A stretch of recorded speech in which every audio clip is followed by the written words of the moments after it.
जिंदगी तो जिंदा दिली का नाम है बस। वो मुझे आता है याद कि जिंदगी जिंदा दिली का नाम है, मुर्दा दिल क्या खाक दिया करते हैं। और जिंदगी में ये मानती हूँ कि द बिगेस्ट रिस्क जिंदगी में जो रिस्क नहीं लेते हैं, जो रिस्क नहीं लेते हैं वो तो क्या है, वो तो कुछ भी नहीं है। रिस्क नहीं लेना ही Okay. अपने में रिस्क है। Good और evening, एक ladies and gentlemen and the viewers. मैं आज फिर एक ऐसे वॉरियर के साथ हूं जिन्होंने हिंदुस्तान में नहीं पूरे वर्ल्ड में अपना नाम कमाया है। और वो एक हमारे जो वॉरियर हैं वो पद्म भूषण हैं, पद्म श्री हैं, जो इंडिया के सबसे सेकंड और थर्ड हाईएस्ट सिविलियन अवार्ड्स हैं।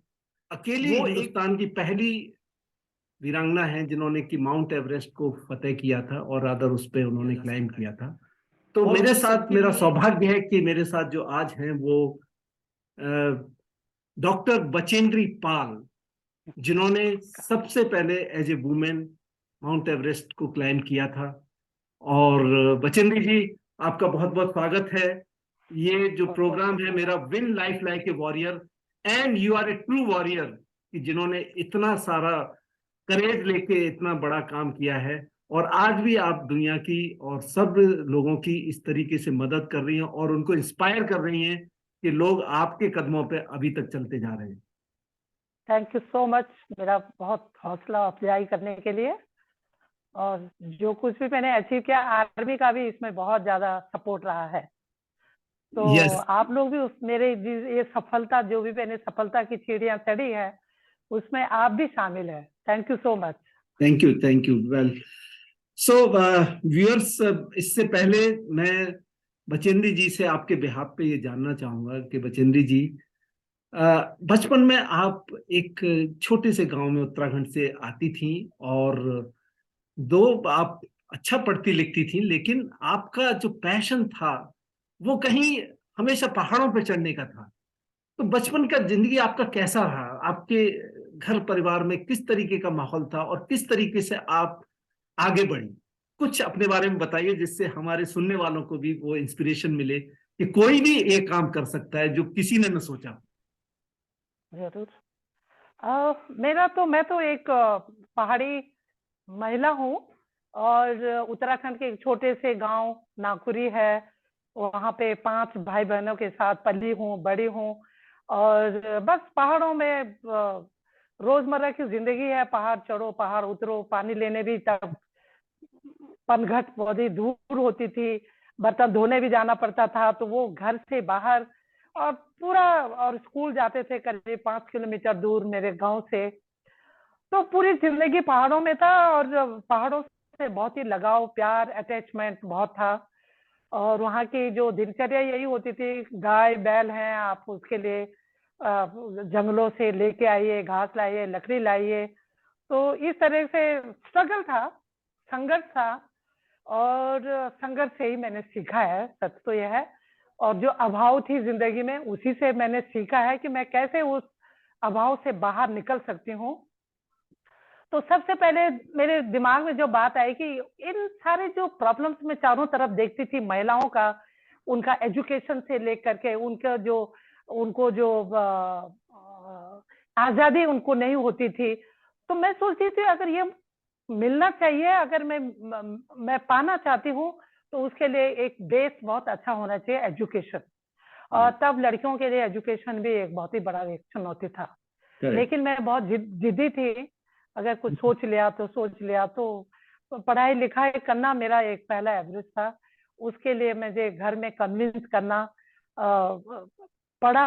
और क्योंकि जब मैंने 8th क्लास किया तो उसके बाद सबको ये लगता था, और गांव में अक्सर यही होता था और चारों तरफ यही दिखता था कि बस उस समय तो लड़कियों को चिट्ठी पत्री लिखना आना चाहिए, पढ़ना आना चाहिए, तो बहुत है, शादी हो जाती है, एक पहाड़ के पीछे दूसरे पहाड़ के पीछे कहीं होंगे, तो एटलीस्ट चिट्ठी तो पढ़ पाएंगे। तो लेकिन मैं उससे सेटिस्फाइड नहीं थी। मैं तो ग्रेट ड्रीमर थी। और मैं सोची थी कुछ करना है, तो मुझे अच्छी एजुकेशन, ये होना, हायर एजुकेशन होना बहुत जरूरी है। और मैंने कहा ठीक है, स्कूल में मुझे नहीं अफोर्ड कर सकते मेरे पेरेंट्स, तो घर में तो बैठ के मैं, प्राइवेट भी तो कुछ बात होती है जो लोग प्राइवेटली पढ़ते हैं, तो किताबें इधर उधर से ले करके घर में दिन भर काम करना, जंगल जाना, घर के सारे काम। गांव में तो मैं सोचती हूँ कि जो एक्सपोजर मिलता है वो एक लीडर बनने का एक एक्सपोजर, ट्रेनिंग और सिचुएशन ऐसी होती है कि आप एक लीडर की तरह उभर के आते हैं। बिल्कुल सही बात। अपने जानवरों को, पालतू जानवरों के लिए रिस्पॉन्सिबिलिटी लेना, छोटे भाई बहनों के लिए रिस्पॉन्सिबिलिटी लेना, घर की रिस्पॉन्सिबिलिटी लेना, पेरेंट्स लोग बाहर चले जाते तो घर की देखभाल करना। मैं सोचती हूँ आज मैं जो यहाँ तक मैं इस यहाँ तक मैं पहुंची हूँ, इसके पीछे वही था कि एक गरीब वातावरण में थी और सब कुछ अपने से करना पड़ता था। उसने मुझे एक लीडर की तरह शेपअप किया, मेरे व्यक्तित्व को, मेरी पर्सनैलिटी को। और जब देखा कि मैं प्राइवेट घर में कोशिश कर रही हूँ और पूरा घर का काम करती हूँ, तो सबको अच्छा लगा। मेरे बिल्कुल बड़े भाई बॉर्डर सिक्योरिटी फोर्स में थे, तो लड़के लोग तो थोड़ा सा आजादी में रहते थे, तो उन्होंने देखा कि बचेंद्री इतनी मेहनत करती है, घर का सारा काम करती है, फिर भी पढ़ती है। तो उन्होंने भी घर में बातचीत की कि अरे इसको भेज ही दो कॉलेज। तो हम्म फिर तो फिर वहां से मेरी शुरुआत हुई। सब लोगों को लगा कि हाँ यार, ये बहुत हार्ड वर्किंग है और इसने एक गोल सेट कर दिया, तो कर दिया हायर एजुकेशन का। इस तरीके से फिर बस, फिर तो मैंने एमए बीएड किया। पिताजी ने कहा कि अब जितना भी पढ़ाई करनी है तो कर लो। Very good. इनफैक्ट अभी बचेंद्री जी, बीच में एक जगह मैं हाँ एक जगह मैंने कहीं पढ़ा कि आप, जैसे आपने बोला कि आप तो जो ठान लिया वो करती थी, आप रेबल थी। आपके घर वाले, रिलेटिव और फ्रेंड्स सब नहीं चाहते थे कि आप, जैसे आपने बताया एमए बीएड किया था, कि वो चाहते थे कि आप टीचर बनो। बट आपने जब अपना career as a mountaineer decide किया, एज ए प्रोफेशन, तो लोग बहुत आपके विरुद्ध थे आपके फैमिली में। तो वहां वो थोड़ी कहानी बताइए कि वो कैसे। अब विरोध में तो नहीं थे, लेकिन किसी को पसंद नहीं था। हाँ गांव में भी उनकी गलती नहीं है, कोई अवेयरनेस नहीं थी, कोई जागरूक, कोई रोल मॉडल ऐसा नहीं था कि बिल्कुल। हम सोचे कि हाँ उनकी तरह हम बनना चाहते हैं। उन्होंने एवरेस्ट क्लाइम किया या उन्होंने माउंटेन क्लाइम किया, तो उनके जैसे हम भी बनना चाहते हैं, ऐसा रोल मॉडल भी नहीं था। करेक्ट। तो लेकिन मेरा अपना जिद था, मेरा अपना दृढ़ निश्चय था। और ये हुआ था 1980 की बात है। कर्नल प्रेमचंद मेरे गुरु थे, नेहरू इंस्टीट्यूट ऑफ माउंटेनियरिंग में वो प्रिंसिपल थे, और बहुत ही रेनाउंड, बहुत ही महान पर्वतारोही थे जिन्होंने कंचनजंगा जैसे क्लाइम किया था। और वो अभी बहुत अफसोस और दुख की बात है कि अभी वो या इसी साल, अभी हाँ एक्सपायर हो गए। वो बहुत, जी हाँ, मैं उनके घर भी गई थी। तो हाँ, वो गांव में आए थे किसी लोकल लड़के के साथ में, शायद कुछ गांव में किसी से मिलने या किसी काम से आए होंगे। तो मैं अपने घर के पास में बैठी थी, क्योंकि मैंने एमए बीएड किया था, एंड घर में बैठी थी, कुछ नहीं करना है, बस सुटेबल जॉब के लिए इंतजार कर रही थी। तो जब उनसे इंटरेक्शन हुआ, वो जाते जाते जब मुझसे मिले, तो उनको बड़ी हैरानी हुई, एमए बीएड करके और घर में बैठी हुई हो जॉब के इंतजार में।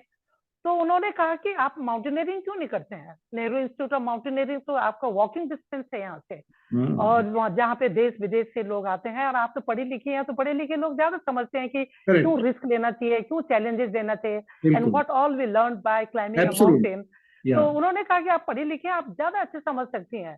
तो मुझे तो बस यही मोटिवेशन की जरूरत थी, और मुझे तो, मैं सीखती बहुत उन लोगों से, हमेशा ही बहुत सीखने का। और उन्होंने जो बात कही, तो बस मैंने उसी साल रिक्वेस्ट किया, जो उनके साथ एक लोकल लड़का आया था, मैंने कहा मुझे मेरे लिए एक सीट बुक कर दो। तो 80 में नहीं मिला, तो 81 में मुझे सीट मिली, और मैंने माउंटेनियरिंग कोर्स किया। और उन्हीं के लीडरशिप में बहुत ही स्ट्रिक्ट इंस्पेक्टर थे कर्नल प्रेमचंद, और बहुत ही डिसिप्लिन। मैंने अपनी जिंदगी में उनको जो सीखा, मैंने उसको मैंने बहुत उतारा जब टाटा स्टील एडवेंचर फाउंडेशन में मैं काम कर रही थी। तो 81 में मुझे सीट मिला, और मैं बेसिक कोर्स किया, बहुत अच्छे से किया। क्योंकि माउंटेनियर पहाड़ी तो थी, और स्पोर्ट्स पर्सन भी अच्छी थी, अपने कॉलेज लाइफ में गर्ल्स चैंपियन हुआ करती थी, एंड बहुत एक्टिव थी, हमेशा एक्शन में, डल मोमेंट कुछ होता नहीं था। घर के काम काज करो, कुछ करो, कहीं पहाड़ में चले जाओ, कभी मंदिर चले जाओ, तो बहुत अच्छे से किया। एंड एक मुझे ए ग्रेड और नोटिसेबल परफॉर्मेंस का अवार्ड वहां से मिला, तो जो मेरे लिए बहुत और रिकमेंडेशन था फॉर एडवांस माउंटेनियरिंग कोर्स। फिर बस नेक्स्ट ईयर मैंने एडवांस माउंटेनियरिंग कोर्स किया। नहीं, एडवांस कोर्स करने से पहले मुझे एक लेटर मिला इंडियन माउंटेनियरिंग फाउंडेशन से, that you have been selected for pre Everest selection expedition. और वो लेटर मिला तो मुझे बड़ा अजीब लगा, माउंट एवरेस्ट, और मैं शायद हमको तो कुछ इस विषय में कुछ मालूम नहीं था। तेंजिंग नोर्गे जी के विषय में पढ़ते थे जब मैं 5th क्लास में थी। तो मैंने उसको रिस्पॉन्स ही नहीं किया, जस्ट इग्नोर कर दिया कि ये कैसे संभव है, मैं just learning A B C D of mountaineering और अभी एवरेस्ट की बात हो रही है। तो वो लेटर मैंने इग्नोर कर दिया था। उसके बाद लकीली रिमाइंडर आया, और जब रिमाइंडर आया तो फिर मैं अपने इंस्ट्रक्टर्स के पास गई, एनआई में अपने इंस्ट्रक्टर्स के पास गई और उनसे पूछा, तो उन्होंने बताया कि देखो तुम यहाँ गांव में हो इसलिए तुमको इसका पता नहीं है कुछ, और ये जो लोग पढ़े लिखे और जो प्लेन्स में है वो समझ सकते हैं इसका। तो जब इन्होंने जब बताया कि ऐसे बात है, तो मैंने तुरंत विलिंगनेस भेज दिया था। एंड आफ्टर दैट तो there was no looking back. फिर तो मेरा हर स्टेप, हर हार्डशिप, और जब वापस आई तो मैं घर में बहुत प्रैक्टिस करने लगी। मैं और जंगल में जाके घास काटने लगी, मैं और जंगल में जाके लकड़ियां लाने की, आई वाज वेरी फोकस्ड। मेरा लक्ष्य बन गया Everest. Her step was towards Everest. और फिर तो ये चीज घर वालों को भी नहीं अच्छा लगा, और गांव वाले भी समझते थे, उनके लिए तो एक मजाक था, जोक हो गया सबको कि एमए बीएड मैं पहली थी अपने गांव में भी, और सराउंडिंग गांव में भी एमए बीएड जिसने किया होगा। और इतने गरीबी हालत से मेरे पेरेंट्स ने पढ़ाया लिखाया था, और इस पढ़ाई लिखाई करने के दौरान में मेरी माँ ने तो अपने गले का सोने का चेन भी बेच दिया था। तो इतने मुश्किल से मुझे पढ़ाया लिखाया, और अब मैं क्या कर रही हूँ कि जंगल में जा रही हूँ, घास काट रही हूँ। मेरे पिताजी तराजू में तोलते थे पत्थर। अच्छा। वो तराजू अभी भी रखा है मैंने। और पत्थर तोलते थे और मैं जाती थी। मेरे पिताजी खुश होते थे, अप्रिशिएट करते थे कि मैं हार्ड वर्क कर रही हूँ। हमेशा बोलते थे कि मेहनत करो, मेहनत करो, ये मेरे पिताजी हमें हमेशा कहते थे। और जब मैं पहाड़ में जा रही हूँ, पत्थर लेके जा रही हूँ, घास का लकड़ी लेके आ रही हूँ, ताकि घर वाले ये ना सोचे कि वेस्ट ऑफ टाइम, तो वो पिताजी अच्छा लगता था कि ये मेहनत कर रही है। लेकिन सबके लिए तो ये था कि ये तो क्या मजाक है, पढ़ लिखने के अगर यही करना है तो पढ़ लिख करके क्या। बट मैंने कुछ सुना नहीं। मेरी माँ अक्सर बोलती थी लोग क्या कहेंगे, तुम कोई जॉब ढूंढ लो। तो मैं कहती थी कि जब समय आएगा तो पता चल जाएगा। और तो ये बहुत स्ट्रगल का टाइम था, लेकिन कैसे फोकस रहना है अपने गोल के लिए, एंड मेहनत, ये बहुत लर्निंग था। और उसी दौरान की बात है जब मुझे टाटा स्टील से जॉब ऑफर मिला। और लोग तो सच पूछो तो एवरेज से ज्यादा लोग टाटा बिरला के नाम जानते थे। मैं यहाँ बचेंद्री जी एक चीज मैं बताना चाहूंगा, जो आपने कर्नल प्रेमचंद की बात की, आपको मैं ये बताना चाहूंगा कि जब मैंने ये ग्रुप में डाला था तो उनकी यूनिट के एक अफसर हैं गढ़वाल के ही, तो स्नो टाइगर बोलते थे कर्नल प्रेमचंद को। जी हाँ, जी हाँ। तो उन्होंने मुझे स्पेशली मैसेज में लिखा कि बचेंद्री जी को जरूर ये बताना कि उनके बारे में भी बताएं। तो आपने तो पहले ही बता दिया मेरे बोलने से पहले। एंड मैं बहुत इमोशनल हो रही हूँ, इतना उनके लिए रेस्पेक्ट, इतने प्यार। और अचानक जब सुना तो मैं बहुत बहुत ही ये हो गया। और मैं फिर कुल्लू गई थी, उनके परिवार से मैं मिली। ये बहुत बड़ी एक ट्रेजेडी, उनकी कमी कोई भी कभी कभी पूरा नहीं हो सकता है। इतने महान पर्वतारोही, महान इंसान, बहुत ही straightforward, and what is right and what is wrong, and बहुत ही डिसिप्लिन। मैं क्या बताऊं उनसे क्या नहीं सीखा मैंने। उन्होंने, टाइम है तो मैं बताती हूँ।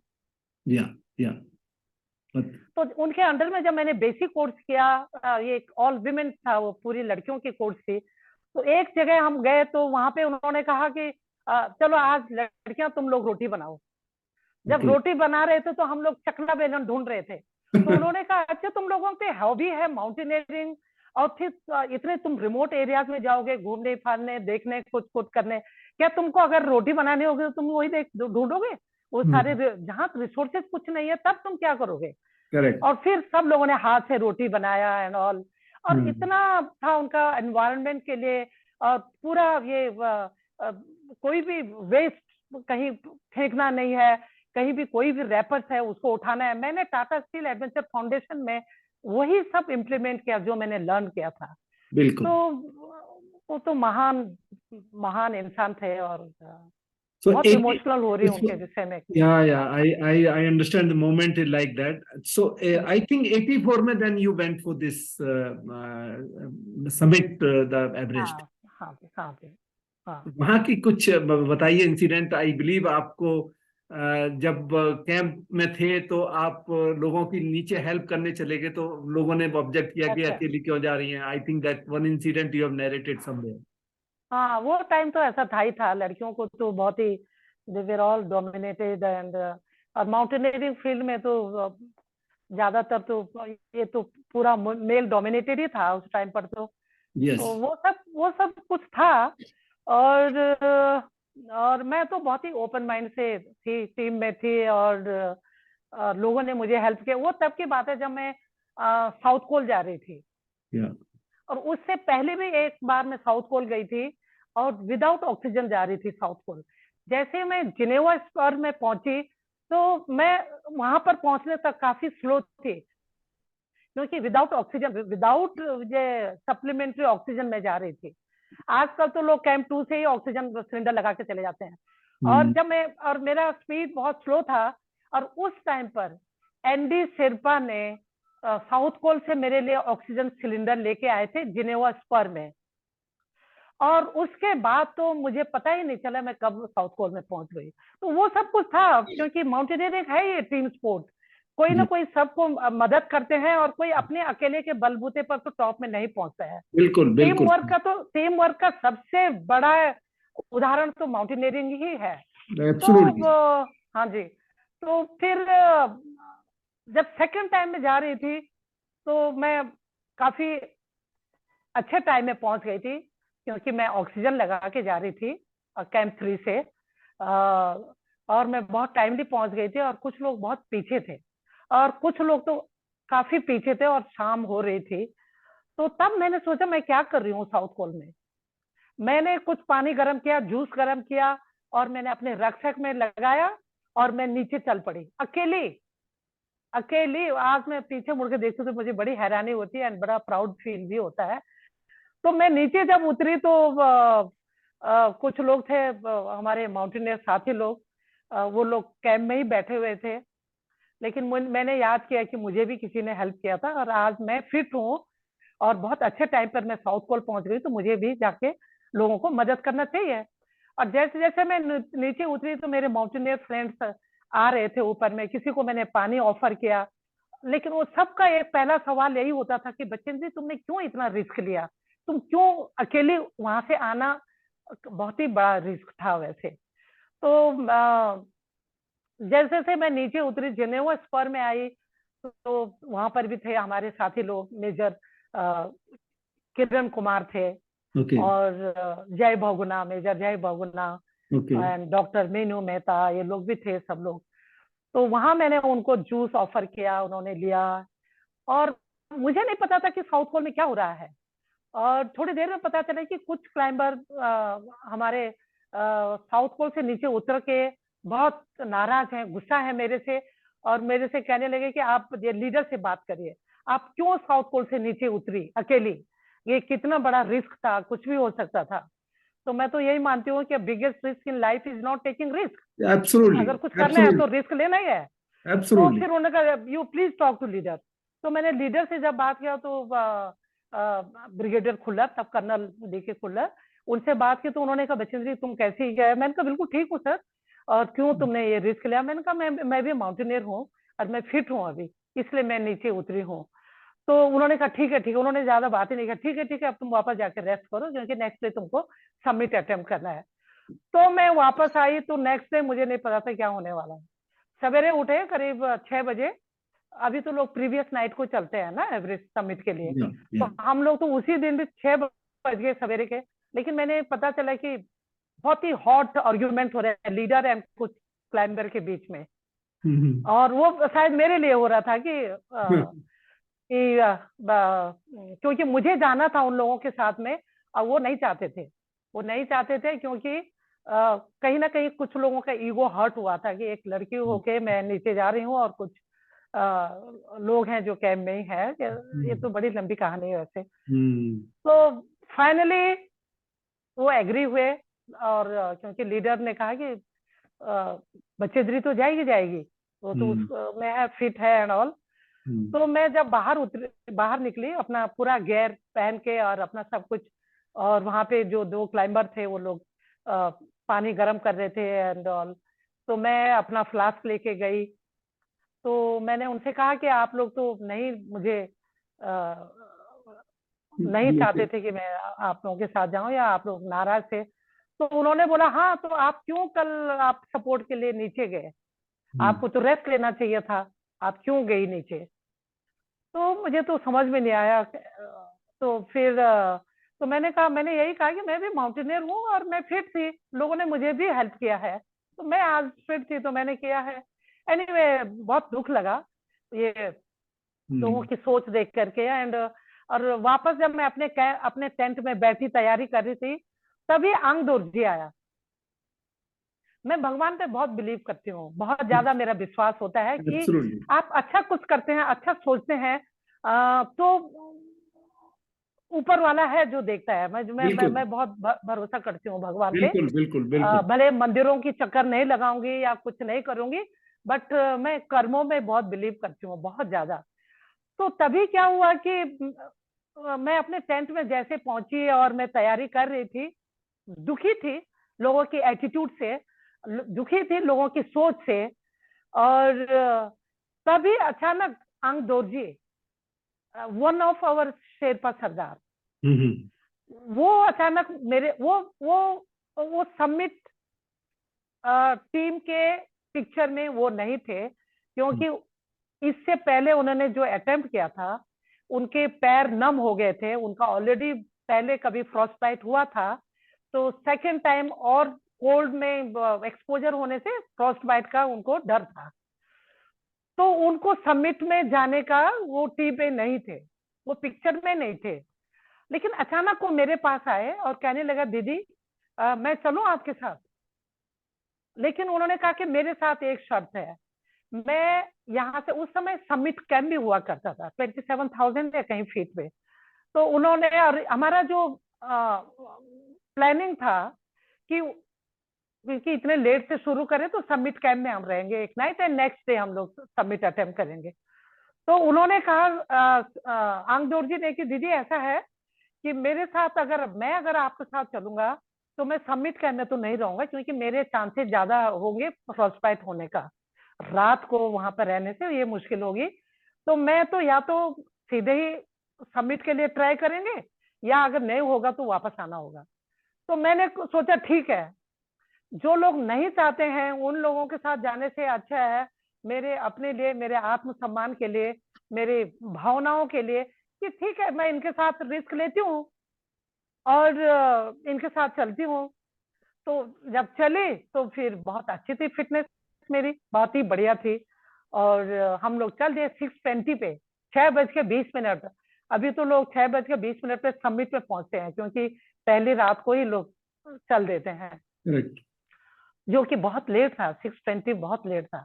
लेकिन फिटनेस अच्छी थी, और मैं और आंगदोर जी विदाउट रोप अप, क्योंकि रोप भी तब तो रोप अप होके जाते थे ना, तब तो, अब तो पूरा रस्सी फिक्स है समिट तक। उस समय सब लोग सारे टीम में जो है वो आपस में रोप अप होती थी, सब करेक्ट। जाते थे। तो मेरा भी एक रोप था, एक रस्सी थी, लेकिन वो उनके पास ही थे जो क्लाइंबर थे वहां पे साउथ कोल में। ओ, तो न तो उन्होंने दिया न मुझे याद रहा। फिर ओके। हम दोनों विदाउट रोप अप वैसे चले चले चले, और फिर साउथ समिट के पास जब हम पहुंचे तो तब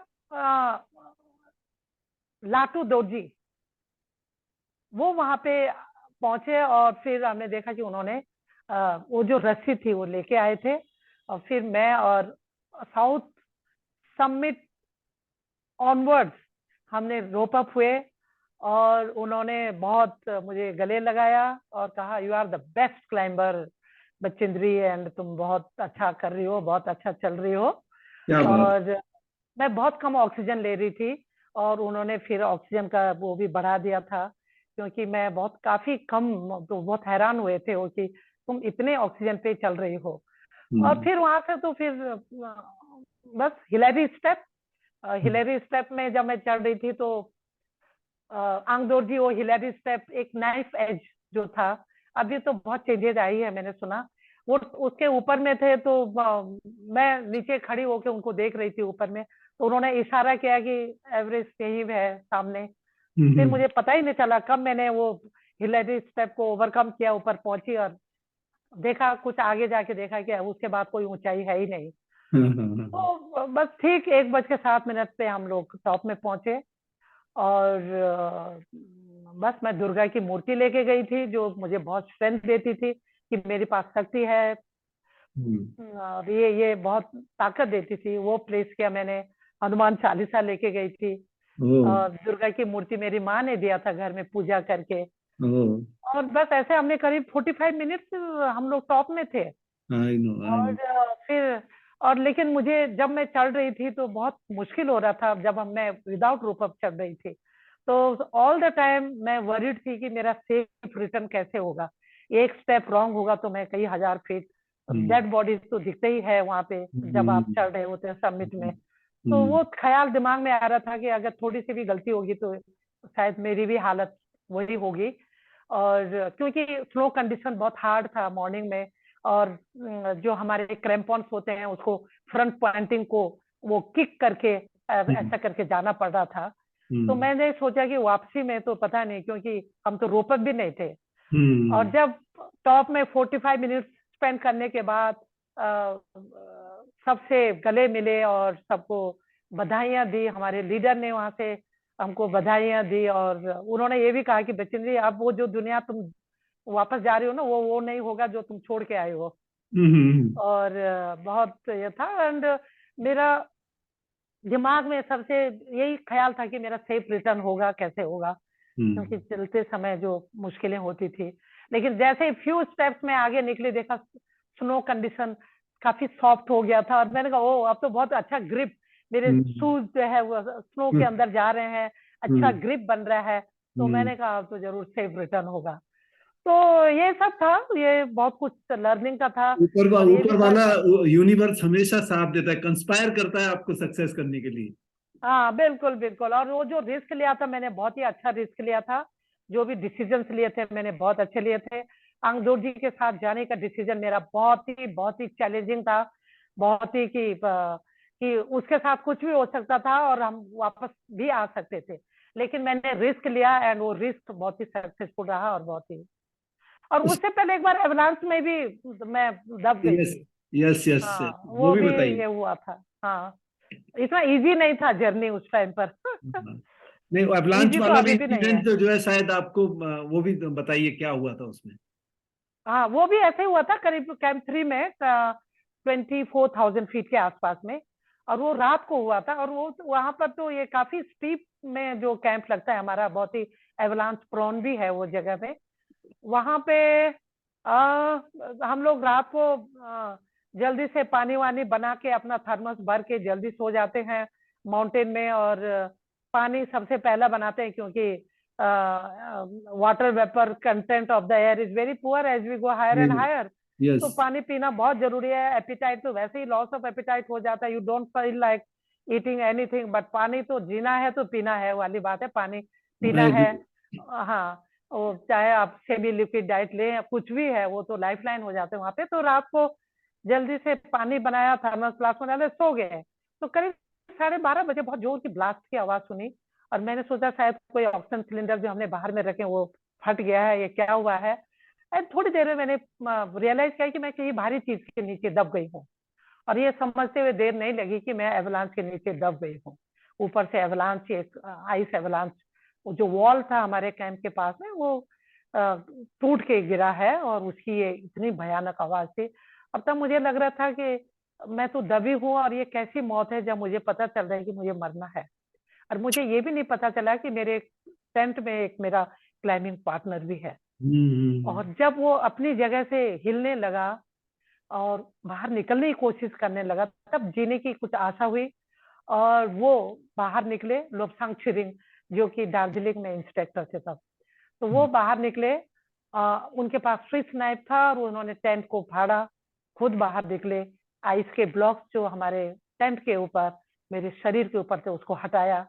और मैं बाहर निकली और देखा, बाहर बुद्ध पूर्णिमा की रात थी। देखा कि बाहर का हालात बहुत ही खराब थी, और भी टेंट कोलैप्स हो गए थे, लोग चिल्ला रहे थे, लोग इंजर्ड थे, किसी का रिब ब्रोकन था, किसी का हेड इंजरी थी, किसी का सब लोगों का लेग फ्रैक्चर थे।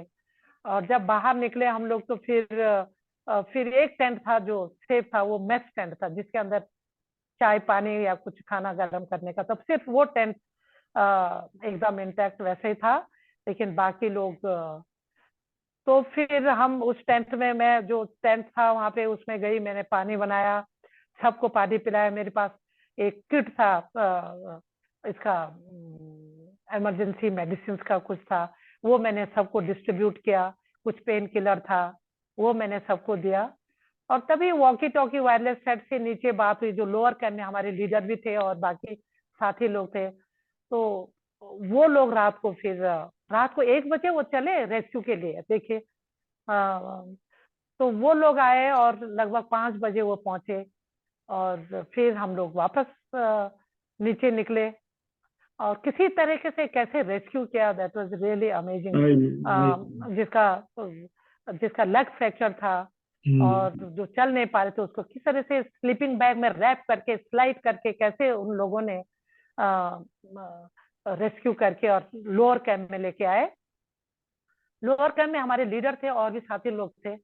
वहां पे हमारे लीडर ने सबको 1 बाय 1 पूछा। जो लोग इंजर्ड थे उनको तो वापस जाना था काठमांडू, लेकिन जो लोग इंजर्ड नहीं थे, जिनको चोट नहीं आई थी, तो लीडर जानना चाहते थे कि अगर उनमें से कुछ लोग फिर ट्राई करना चाहते हैं। तो उन्होंने मैं उस समय किसी का जो हेड इंजरी हुआ था, मैं उनको फर्स्ट एड कर रही थी। तो तभी हमारे लीडर आए और उन्होंने सबसे पूछा 1 बाय 1। और जिसमें शेरपा के लोग थे, जो कि उनको चोट नहीं आई थी, लेकिन सदमा तो बहुत लगा था, बहुत लगा था। और जब मुझे पूछा लीडर ने, तो मैंने कहा सर, गिवन अपॉर्चुनिटी जरूर मैं जाऊंगी। और उस समय मुझे यही ख्याल आया कि जब यहाँ से मैं एकदम सही सलामत निकल चुकी हूँ, मेरी भी इंजरी थोड़ा सा लगी थी, सिर के पीछे में स्वेलिंग भी था, और मैं उसको हाथ से प्रेस कर रही थी, लेकिन वो मैंने बताया नहीं सबको कि मेरी चोट, उनके चोट के सामने तो ये कुछ भी नहीं था। और मेरे अंदर में एक था कि जब मैं यहाँ से बच निकली हूँ, तो अभी मैं जरूर इसलिए बची हूँ कि मैं आगे जाना है, मुझे आगे बढ़ना है, और मुझे सागर माता की चोटी तक पहुंचना है।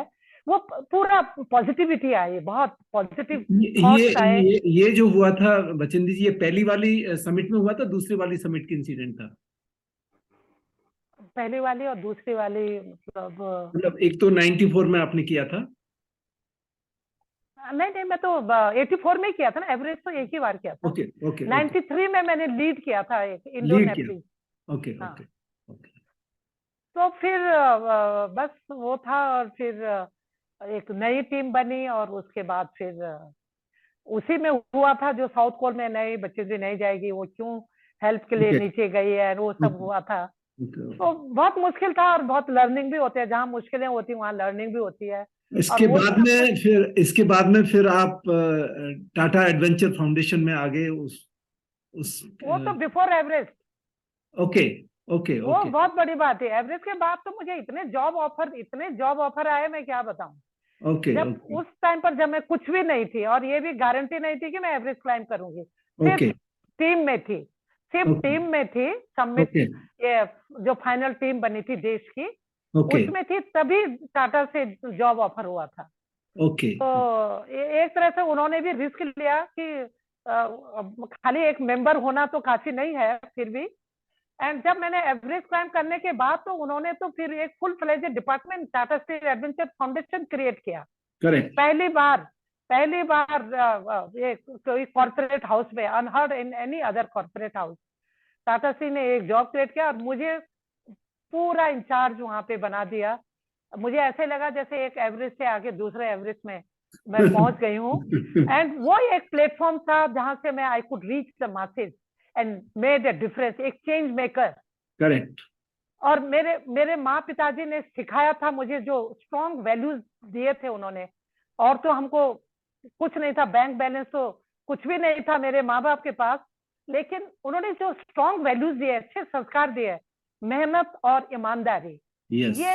ये दो मेरे माँ पिताजी ने मुझे दिया था।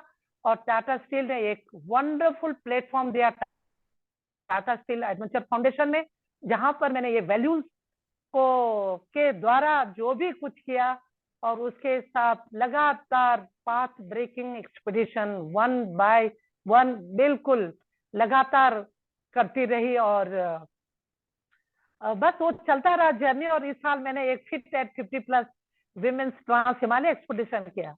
Yes yes. वो 50 साल और 60 साल के ऊपर की महिलाओं के लिए। करेक्ट। तो वो अभी भी है, हार्ड वर्क एंड ईमानदारी, जो भी टास्क लो आपने उसको ईमानदारी के साथ और मेहनत के साथ।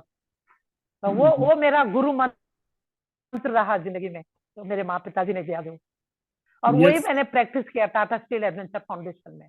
Yes, honesty, integrity and the hard work. Yes, बिल्कुल। सो 1993 में जो आपने एक टीम भी लीड की थी, जो ऑल वुमेन टीम थी, उसका कुछ एक्सपीरियंस शेयर करेंगी आप? उसका यही था कि जब एवरेस्ट मैंने क्लाइम किया तो उसके बाद मैंने सोचा व्हाट इज नेक्स्ट, अब मुझे क्या करना चाहिए।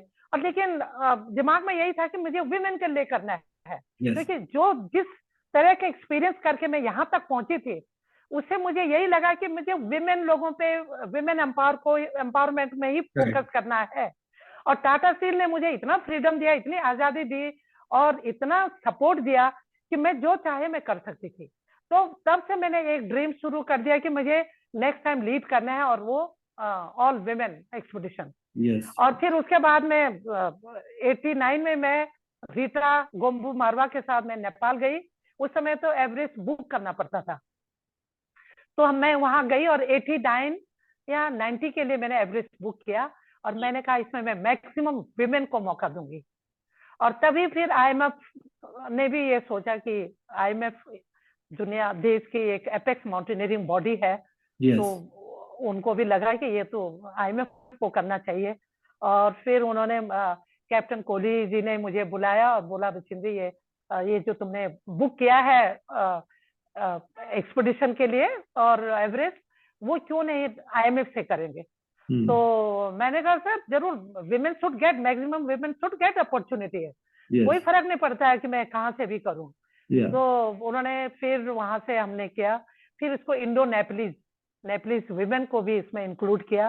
और वो एक्सपीडिशन फिर वो बहुत चैलेंजिंग था बहुत चैलेंजिंग था वो एक्सपीडिशन, क्योंकि लोग इससे कन्विंस नहीं हुए थे कि क्यों ये ऑल विमेन एक्सपीडिशन हो रहा है।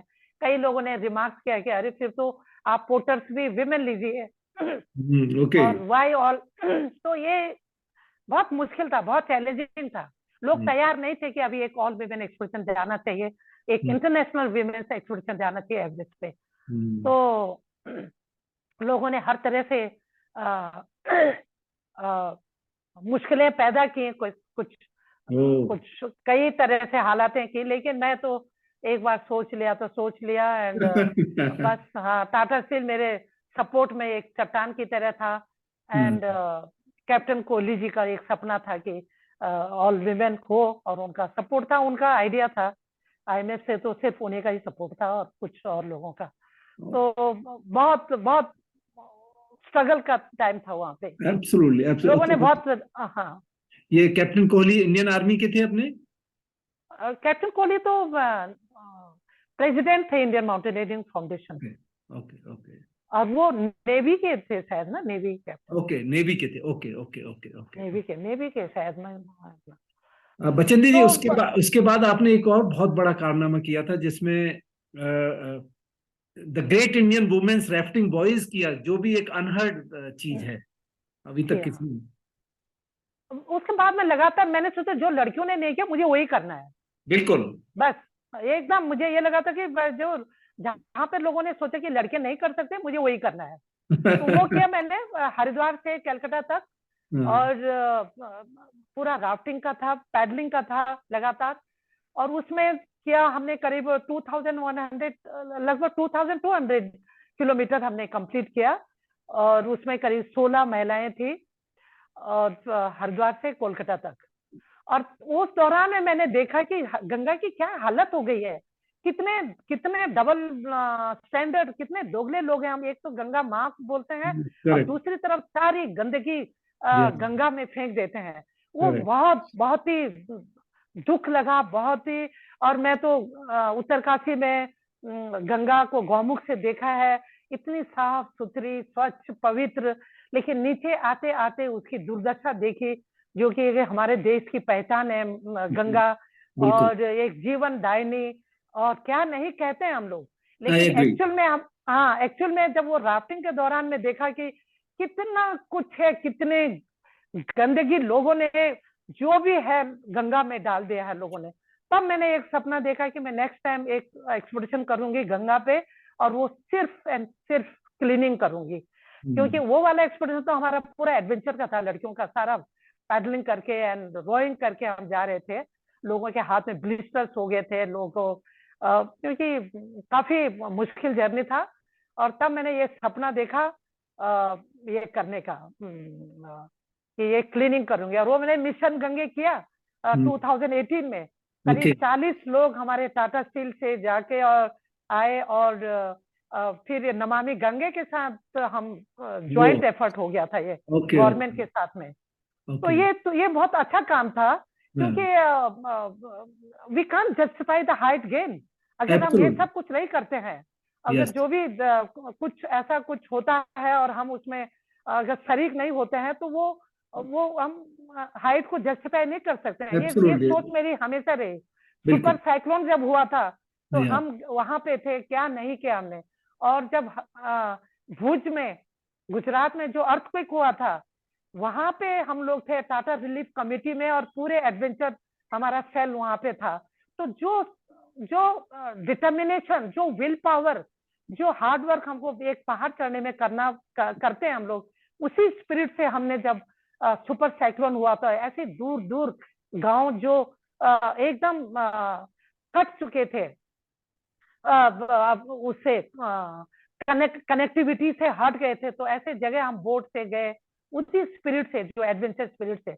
वहां पे हमने करीब 1-2 महीना रह के हम लोगों ने दूर दराज गांव में जाके लोगों को सपोर्ट किया। और वो वहां पर गुजरात में भी हम लोगों ने वो उस दौरान में टेम्परेरी स्कूल बनाए गनी बैग के, एंड करीब 1-2 महीने हम रह के वहां पे। तो मैं सोचती हूँ कि खाली पहाड़ चढ़ने से हम लोग नहीं, वो स्पिरिट हमको दिखाना चाहिए जब भी देश में ऐसी आपदा आती है।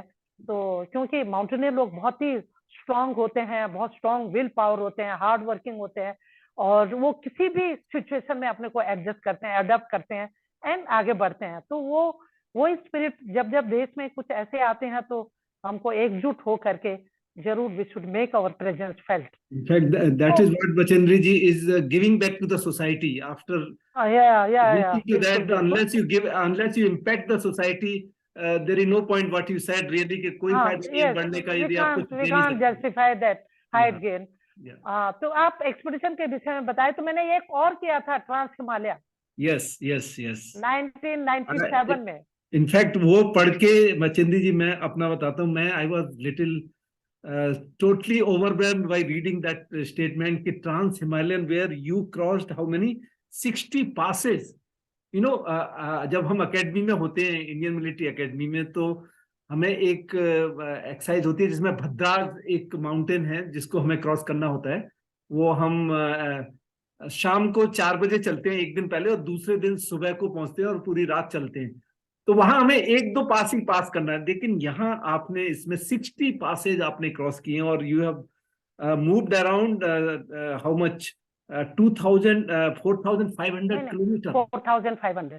इससे ऑसम, मतलब आप इसके बारे में जरूर बताइए, एक्सपीरियंस तो। खैर आर्मी के स्पिरिट से तो कोई कंपैरिजन नहीं है। और हम लोग जिंदगी में एक बार इस तरह के एक्सपीडिशन प्लान करते हैं, लेकिन मैंने देखा हमारे आर्मी के जवान, उनके लिए तो रोज ही एक ट्रांस हिमालय है, रोज ही एक एवरेस्ट है। जिनको पता नहीं है उनको पता नहीं है। मैंने देखा है how they are safeguarding our border. और खासकर अब ये जो हमारे माउंटेनियरिंग का जो भी करते हैं, तो उनका सपोर्ट ऐसे जगह में हमेशा ही रहते हैं। तो आर्मी का जो स्पिरिट है उससे तो कोई कंपैरिजन नहीं है। उनके लिए मैंने सियाचिन में गई हूँ, इंदिरा कॉल तक गए थे हम लोग जब ट्रांस हिमालय किया था। वहां पर देखा था मैंने कि उनके लिए तो हर दिन एक एवरेस्ट क्लाइंब करना जैसा है। और मैं उनको हमेशा नमन करती हूँ। उनके विषय में, अपने आर्मी के विषय में मैं जितना बोलूं, मैं तो इमोशनल हो रही हूँ। और अभी जो मैंने ट्रांस हिमालय किया था, फिट एट 50+, जो विमेन लोगों ने किया था पहली बार देश में, कि मैं भी चिंता में थी कि मैं इस एज ग्रुप में मैं जा रही हूँ, क्या कर पाएंगे। लेकिन हमारे आर्मी के पूरे जो बॉर्डर में है, अरुणाचल प्रदेश, सिक्किम एंड आसाम और कारगिल तक, उनका जो सपोर्ट है, उन्होंने जो हमारा हौसला अफजाई किया, जो सम्मानित किया, मैं कई जगह रो पड़ी। मैंने कहा ठीक है, पद्मश्री, पद्म भूषण, अर्जुन अवार्ड, बहुत सारे अवार्ड मिला। और एक स्पोर्ट्स पर्सन था, सोचता भी है कि मुझे ये मिल सकता है अगर मैं कुछ अच्छा करूं जिंदगी में, कुछ अच्छा करूं। लेकिन आर्मी ने जो सम्मान किया हमारा, जो विमेन लोगों का जो सम्मान दिया उन्होंने, मैंने कभी कल्पना नहीं की थी कि क्या हमारे जवान लोग यूनिफॉर्म में हम महिलाओं को और मुझे इतना सम्मानित करेंगे। मैं जीवन भर आखिरी सांस तक भी नहीं भूल सकती हूँ। मेरा तो उनके लिए इतना, मेरे पास कोई शब्द नहीं है। मैं बस उनका, जो लोग जानते नहीं, उनको पता नहीं है कि हमारे जवान लोग किस तरह से बॉर्डर सेफ गार्ड कर रहे हैं। मैंने देखा है उनको। बचेंद्री जी, आपकी ह्यूमिलिटी है कि आप इतना आर्मी के लिए इतना अच्छे शब्द, सच्चाई है। हमने एक्सपीरियंस किया, मैंने एक्सपीरियंस किया कि हम सो प्राउड। मुझे बहुत गर्व है अपने इंडियन आर्मी पे कि वो नारी के लिए, औरतों के लिए, महिलाओं की इतनी इज्जत, बेमिसाल और हम कोई कंपेयर नहीं कर सकते हैं। Always proud of our Indian army. कितना बोलूं मैं, कम है। नहीं, बिल्कुल आपने बहुत, मतलब आपके गुरु एक आर्मी अफसर रहे हैं, उसके साथ साथ आप जहां भी गए, बिकॉज आप जहां भी हाइट्स पे जाएंगे आर्मी तो आपको कहीं ना कहीं मिल ही जाएगी। मैं 3 साल लेह में रहा हूँ, नीमू में था मैं 3 साल, और नीमू से हमेशा इधर उधर आना जाना पड़ता। तो आई हैव सीन दैट जो माउंटेनियर के लोग कितने सच्चे, मेहनती और ईमानदार होते हैं, जिसका कोई जवाब नहीं है। We have to learn a lot from all mountaineer people जो who live in the, I mean they are resourceful. छोटे से रिसोर्सेज में वो इतने खुश रहते हैं। एंड मैं लेह में था, बचेंद्री जी, करीब 2 साल प्लस था। पहले नीमू में था, फिर खुम्बा थांग में गया। और I have seen that hardship, because unless आप जब वहां रहो नहीं, तब तक आप उसका अप्रिशिएट कर सकते हो। रहने के बाद ही पता लगता है कि क्या जिंदगी होती है। बिल्कुल। हमारे देशवासी कितने इतने खुशनसीब है मेरे जैसे। मैंने पूरा बॉर्डर देखा, पूरा सियाचिन में गई, काराकोरम से लेकर के अभी तो अरुणाचल प्रदेश, आसाम से लेकर कारगिल तक। तो ये तो रोंगटे खड़े कर देने वाली जो ऐसी जगह में तैनात है हमारे। और बॉर्डर सिक्योरिटी फोर्स में पूरा रन ऑफ कच्छ से लेकर के वाघा बॉर्डर तक मैंने कैमल सफारी किया। तो मैं तो कई बार मैं अपने आंसुओं को कंट्रोल नहीं कर पाती थी कि कितने लगातार वो उस तरफ से देख रहे हैं, एनिमी की तरफ खड़े होके अपने राइफल लेकर के इतने रात दिन खड़े हैं। और बहुत गर्व है मुझे अपने बचेंद्री जी, ये जो आपने, जवानों पर। बचेंद्री जी, जो आपने ये ट्रांस हिमालयन वाला जो एक्सपीडिशन किया था, ये इतना बड़ा एक्सपीडिशन था जो कितने दिन, करीब 225 दिन चला था। उसके कुछ एक्सपीरियंसेस ऐसे होंगे जो हमारे व्यूअर से शेयर करना चाहेंगी आप? कोई ऐसी मतलब डिफिकल्ट मोमेंट, और जो आपने रियल मतलब जहां आपने अपनी इंजेन्युइटी लगा के कुछ सॉल्व की हो, एक आध इंसिडेंट, बिकॉज इतना लंबा पीरियड है, जरूर आपने, you are a great leader, you are a great leader, there is no हाँ। डाउट। तो we would like to know that. अ, वो कौन से, अभी एक तो आपने अभी किया था ट्रांस हिमालय 50+ का अभी, और ओके एक किया था हमने 97 में। ओके, तो एंड सबसे 50, पहले ये जो 50+ वाला था, ये भी वहीं से था, अरुणाचल प्रदेश से सियाचिन तक? 97 वाला तो हमने भूटान से किया था। ओके हमने तवांग से, बोमडिला से शुरू करके फिर Bhutan from east to west, और ओके उसके बाद हम सिक्किम से हो करके बाकी तो, और फिर Siachen, we were so lucky कि डिफेंस ने हमको परमिशन दिया था सियाचन में जाने का, ओके, एंटर करने का। यस यस, और हम लोग फर्स्ट सिविलियन से इनफैक्ट कि ओके। जिनको सियाचन में एंट्री मिला था। और अभी का जो हमने किया था वो, क्योंकि भूटान अभी because of Covid and all थोड़ा वो लोग बहुत ही स्ट्रिक्ट थे, उन्होंने नहीं ये किया, तो फिर हमने शुरू किया अरुणाचल से। ओके अरुणाचल से हमने पंगसाउ पास से शुरू किया, ओके ओके, और फिर वहां से आसाम, सिक्किम और अरुणाचल, और ये सब करते हुए हम लोग आगे बढ़े। फिर नेपाल, 2 महीने हम लोग नेपाल में थे। तो फिर नेपाल से हम लोग, इस बार तो हम नेपाल से फिर हम उत्तराखंड में आ गए थे, ओके, और फिर कारगिल। Yes yes yes. अच्छा, कारगिल में जाके एंड हुआ था? जी हाँ, कारगिल दिवस के, विजय दिवस के दिन हमने ओके वो ओके ओके कंप्लीट किया था। और ओके ओके ओके ओके। जी हाँ।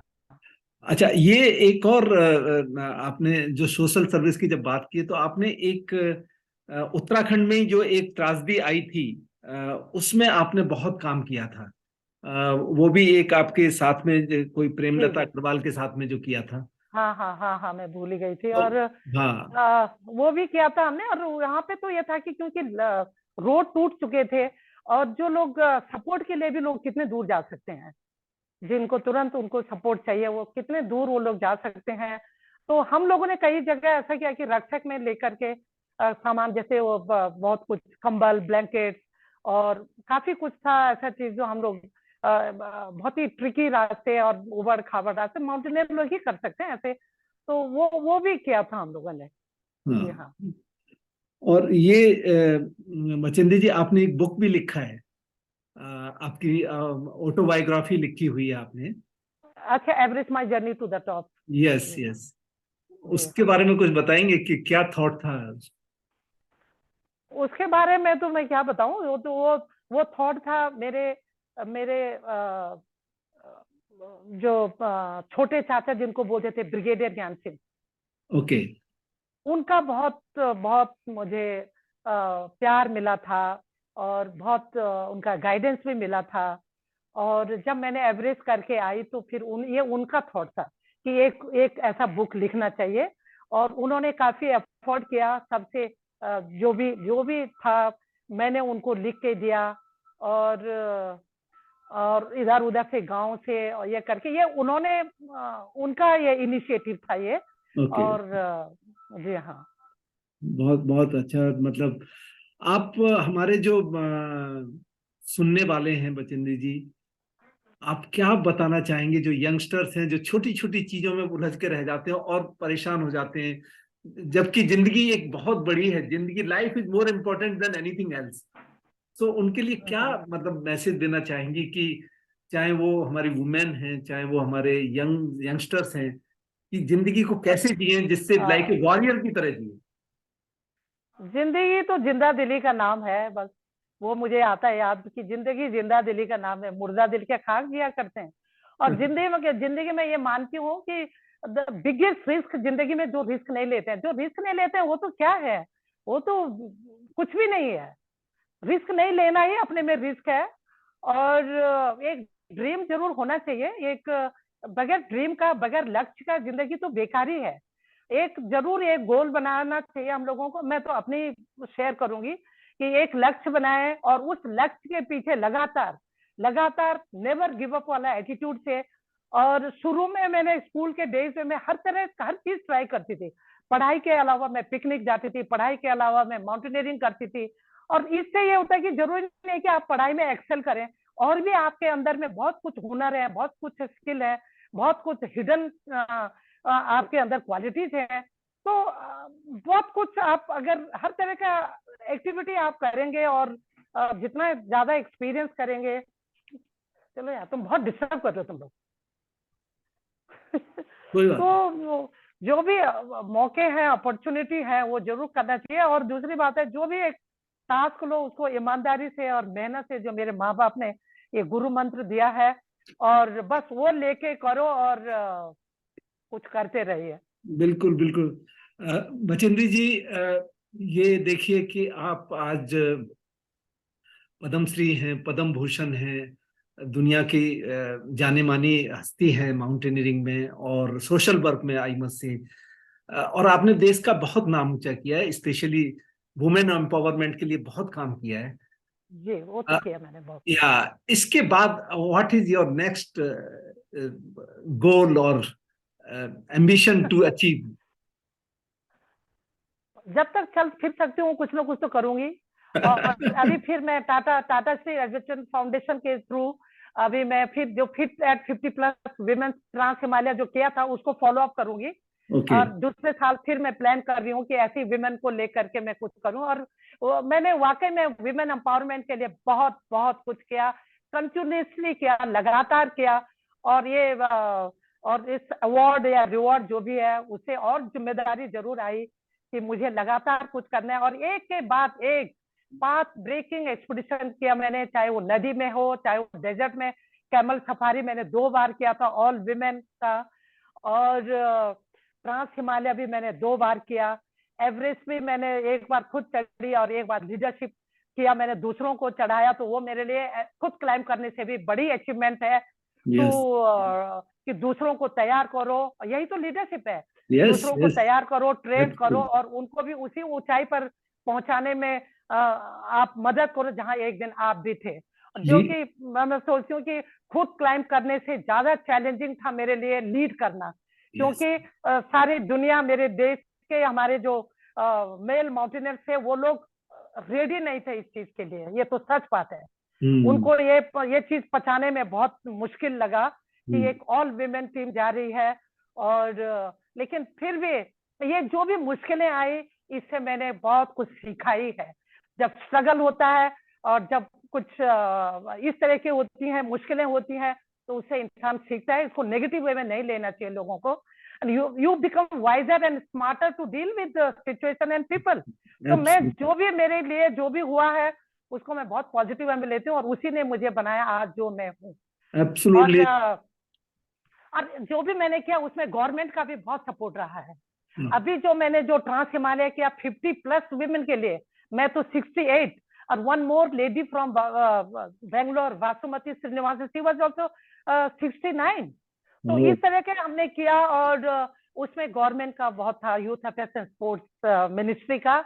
और ये फिट इंडिया के बैनर के नीचे हमने किया। और Oh. जब ये 2018 में मेरे ख्याल में आया, और जब ये मैं 2019 में रिटायर होने वाली थी, तो तब ये फिट इंडिया का बहुत बोलबाला हो रहा था। Yes. और तब मैंने सोचा और उसको लॉन्च किया था। ये हमारे प्रधानमंत्री का ही एक बहुत ही उनका एक ड्रीम प्रोजेक्ट था ये। और जब 2019 में ये लॉन्च भी हुआ था, जब मैं रिटायर हो रही थी, तब मेरे दिमाग में आ रहा था कि मैं तो अभी तक इतने एक्टिव रही हूँ, एक के बाद बैक टू बैक मैंने इतने सारे एक्सपीडिशंस किए हैं, विमेन के लिए, मिक्स्ड एक्सपीडिशन के लिए, मेन के लिए। अब रिटायरमेंट के बाद क्या करूँ? क्या मैं अभी मैं बैठ जाऊंगी, कुछ नहीं करना है? तब मैंने सोचा कि अब मैं करूंगी एक ये फिट इंडिया बैनर के नीचे उन लोगों के लिए जिनको लोग कंसिडर करते हैं दे आर अनफिट। विमेन लोगों को जो सोचते हैं कि हाँ बहुत फ्रेजाइल है, बहुत ये है, नहीं कर सकते हैं, और एज भी कि सीनियर सिटीजन कहाँ कर सकते हैं। तो तब मैंने ये बीड़ा उठाया और मैंने टाटा स्टील में ये बात अपने मैनेजमेंट को ये बताया। और फिर मैं दिल्ली में एक कोई मीटिंग में गई थी, तब किरण रिजिजू जी स्पोर्ट्स मिनिस्टर थे, उनसे बात की। उन्होंने कहा अरे बचेंद्री जी, ये तो बहुत ही अच्छी सोच है आपकी, बड़ा अच्छा मोटिवेशन होता है ना जब ऊपर से इस तरह के Correct. पॉजिटिव रिस्पॉन्स मिलता है। Correct. उन्होंने कहा ये आपकी बहुत अच्छी सोच है, आपने कैसे सोचा ये 50-60 साल के ऊपर के लिए? तो उन्होंने, उनका ये एनकरेजमेंट था, और बाद में फिर ये इसको फॉलो अप होते होते फिर गवर्नमेंट भी ये youth affairs and sports department से जुड़े, और बस मिलजुल करके ये कोलैबोरेशन हुआ। और इंडियन आर्मी, एंड ये हमारे मेन था इंडियन आर्मी, पहला नाम लूंगी, Tata Steel, and then sports, ये ministry of sports, youth affairs and sports, ये लोगों ने मिलजुल करके एक ये कामयाब हुआ, सफल हुआ। और इसका फॉलो अप मैं भी करती रहूंगी जब तक चल फिर सकती हूँ। बहुत बहुत अच्छा डॉक्टर बचेंद्री जी, मैं तो मतलब आज धन्य हो गया आपसे बातें करके, और आपने कुछ बातें जो बताई, मतलब मैं बहुत कुछ सीख के जा रहा हूँ। पहली चीज आपने बोली कि लीडर वो है जो लीडर्स क्रिएट करता है। Definitely the bigger leader is the one who create the leaders, make the leaders, that is one thing. And secondly thing जो आपने एक मूल मंत्र बोला कि मेहनत और ईमानदारी, जो वैल्यूज हैं वो आपको हमेशा पे करती हैं। एंड मेरे व्यूअर्स भी बहुत ही खुश होंगे ये सब आपकी जितनी भी इंस्पिरेशनल बातें हैं, और उसके साथ साथ आप कितना देना चाहती हैं अभी भी सोसाइटी को, और वो एक बहुत बड़ी बात है। Age is just a number, age is just a number, वो आपने प्रूव कर दिया है और आप करते जाएंगे। डॉक्टर बचेंद्री जी, मैं आपका बहुत बहुत धन्यवाद करता हूं, and thank you so much that I am privileged to be talking to you today and recording such a precious conversation which will keep inspiring the millions of people around the world. Thank you so much. Thank you so much. Thank you so much. Thank you.